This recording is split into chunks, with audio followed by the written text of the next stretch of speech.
رسول کریم صلی اللہ علیہ وآلہ وسلم نے ارشاد فرمایا، فقیہ واحد اشد علی الشیطان من الف عابد۔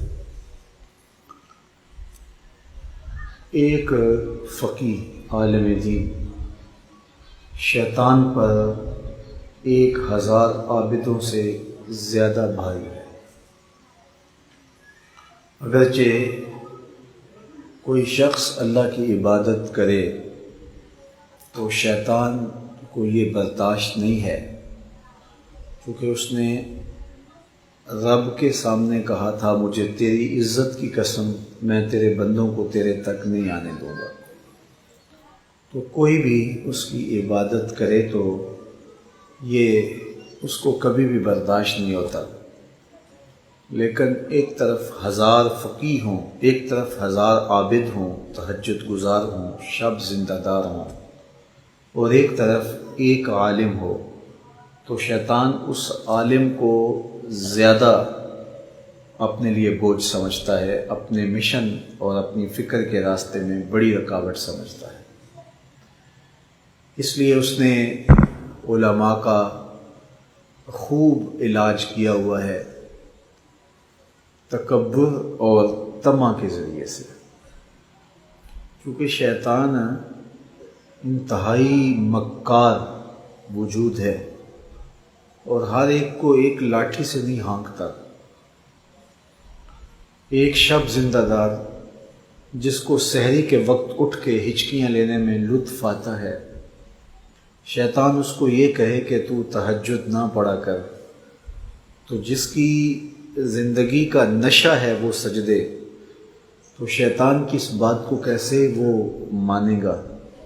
تو شیطان اس کو یہ نہیں کہتا کہ تو تہجد نہ پڑھا کر، اس کو کہتا ہے کہ تو ضرور پڑھا کر، لیکن صبح بتا دیا کر کہ میں تہجد گزار ہوں۔ اس کو ریا میں مبتلا کرتا ہے۔ ایک شاعر جس کی طبع میں نرمی ہے، رقاقت ہے، اور وہ شاخ سے پھول بھی ٹوٹے تو بے چین ہو جاتا ہے، شیطان اس کو یہ کبھی نہیں کہتا کہ تو کسی انسان کو قتل کر۔ اس کو پتہ ہے کہ یہ تو شاخ سے پھول نہیں توڑ سکتا، تو کسی انسان کا خون کیسے کرے گا؟ تو اس کو شراب اور شباب کے پیچھے لگاتا ہے۔ ایک سخی جس کو خرچ کر کے تسکین ملتی ہے اور جو لوگوں کو کھانا کھلائے تو اس کو راحت پہنچتی ہے، تو شیطان اس کو کہے کہ تو بخل کر، تو وہ کبھی بھی نہیں کرے گا۔ شیطان اس کو بخل کی ترغیب بھی نہیں دیتا، اسے فضول خرچی کی طرف ابھارتا ہے۔ اسی طرح ایک عالم دین کو شیطان یہ کہے کہ تو درس و تبلیغ، واعظ، تلقین، تدریس چھوڑ دے، ممبر و محراب کی نوکری چھوڑ دے، تو ایک عالم دین جس کی زندگی کا سارا لطف تدریس کی مسند پہ بیٹھ کے پڑھنے اور پڑھانے میں ہے، تو شیطان کے کہنے پہ وہ تدریس کی مسند تو نہیں چھوڑے گا۔ تو شیطان اس کو یہ کہتا بھی نہیں ہے کہ تو واعظ و تلقین چھوڑ دے، اس کو کہتا ہے خوب واعظ کر، لیکن ساتھ اس کے دل میں ڈالتا ہے تیرے جیسا کوئی اور ہے بھی تو نہیں نا، جو بات کرنے کا ڈھب تیرے پاس ہے، جو گفتگو کا سلیقہ تجھے آتا ہے، وہ کسی اور کے پاس تو نہیں نا۔ تو اس کو تکبر میں مبتلا کر دیتا ہے۔ تو عالم دین چونکہ ایک مؤثر ذات ہوتی ہے، عالم دین ہو صحیح، اس کا وجود دھرتی کا زیور ہے، اور اس کے وجود کی برکتیں اقطار عالم میں بسنے والوں کو نصیب ہوتی ہے۔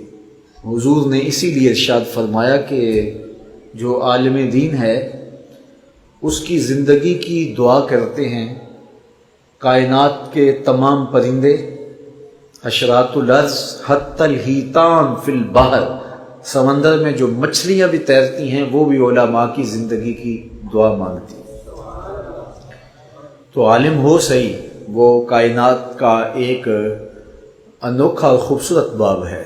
عالم دین ایک قیمتی وجود ہوتا ہے اور اس کے دم سے ہزاروں لوگوں کو نفع پہنچتا ہے اور ان کا ایمان بچ جاتا ہے۔ اس لیے شیطان چاہتا یہ ہے کہ علم جو ہے وہ برباد ہو جائے اور علماء جو ہیں یہ زوال پذیر ہو جائے، تو 1000 تہجد گزار عابد ایک طرف ہو تو ایک عالم دین ایک طرف ہو، تو حضور نے ارشاد فرمایا کہ شیطان کو وہ عالم دین زیادہ بھاری لگتا ہے، وہ اس سے زیادہ خوف کھاتا ہے۔